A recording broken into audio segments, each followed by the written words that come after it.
prozesu sortzaile bat gauzatzen danean aurra pentsatzen ari da, ez? Eta beti nahi dugu, ez? Pentsamendua estimulatu behar da, aurren pentsamendua estimulatu. Aurra esperimentatzen eta prozesu sortzaile batean dagoenean pentsatzen ari da. Materialak aukeratzen dituenean, materialak kokatzen dituenean, hipotesiak formulatzen dituenean, proiektu mentalak gauzatzen dituenean bere errealitatean, bere jolasetan.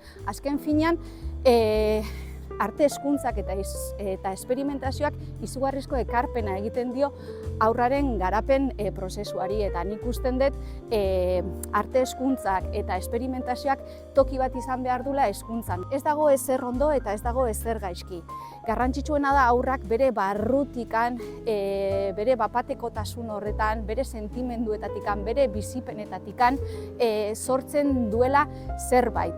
Eta sortzen duen hori ondo dago, aurra ondo sentitzen da, inolako presiorik gabe, eta horrek eragin zuzena dauka bere garapen emozionalean, bere gaitasun sentimenduan, eta horrek eragin zuzena izan dezake aurraren autoestimuan. Horregatikan arte hezkuntza eta esperimentazioa zerbait gehiago da, haratago dijoan zerbait da, zergaitikan bertan arte hezkuntza eta esperimentazioa eginez lortzen dian erramintak eta konpetentziak beharrezkoak dialako bizitzarako, pertsona izateko gizarte honetan.